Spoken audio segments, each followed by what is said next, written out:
16 కోట్ల రూపాయల 89 లక్షలు ఈరోజు రైతులకు రుణమాఫీ చేసిన చరిత్ర కాంగ్రెస్ పార్టీది. కాంగ్రెస్ ఇచ్చిన 2 లక్షల రూపాయల రుణమాఫీ గ్యారెంటీది.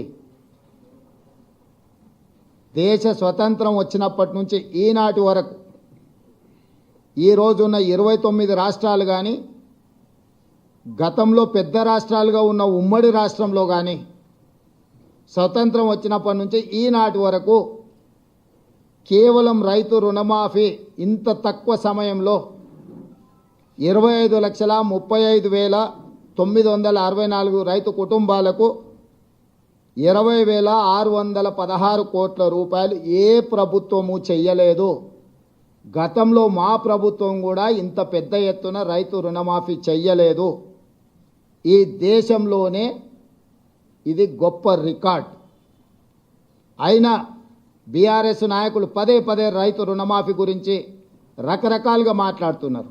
నేను వారు చేసిన వివరాలను ఒకటి పోల్చి చూసుకోవడానికి, పాత్రికేయ మిత్రులు విశ్లేషించడానికి కొన్ని వివరాలు నేను చెప్పదలుచుకున్నా.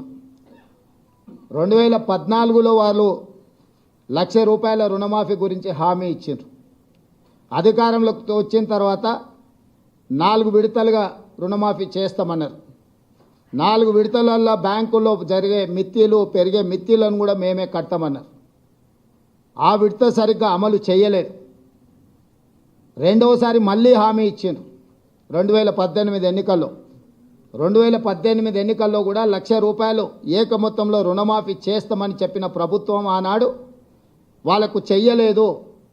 చివరికి ఎన్నికలు సమీపించిన సమయంలో ఔటర్ రింగ్ రోడ్డును అమ్మి హడావిడిగా రుణమాఫీ చేసింది ఎంత అంటే వాళ్ళు 21,35,557 మంది రైతులకు 11,909 కోట్ల 31 లక్షల రూపాయలు మాత్రమే రుణమాఫీ చేసిండ్రు. 4.5 సంవత్సరాల తర్వాత వాళ్ళు రుణమాఫీ చేయడం వల్ల ఈ 1,00,000 రూపాయలు రుణం తెచ్చుకున్న వాళ్లకు ఇందులో వడ్డీ ఎంత పోయిందయ్యా అంటే 8,578 కోట్ల 97 లక్షలు.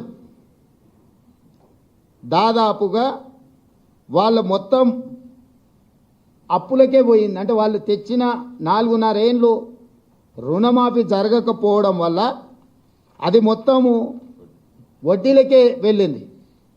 దాంతో నికరంగా వాళ్ళు చేసిన రుణమాఫీ ఎంత అంటే 3,331 కోటి రూపాయలు మాత్రమే. సింపుల్గా చెట్టు కింద లెక్కలు చెప్పాలంటే వాళ్ళు ఇచ్చింది 2018 నుంచి 2023 వరకు 5 సంవత్సరాల పరిపాలనలో చంద్రశేఖరరావు గారు ముఖ్యమంత్రిగా రైతులకు 11,909 కోట్ల రూపాయలు రుణమాఫీ చేసిండు. ఆ రుణమాఫీలో వడ్డీ 8,578 కోట్ల రూపాయలు వడ్డీ కింద పోయింది.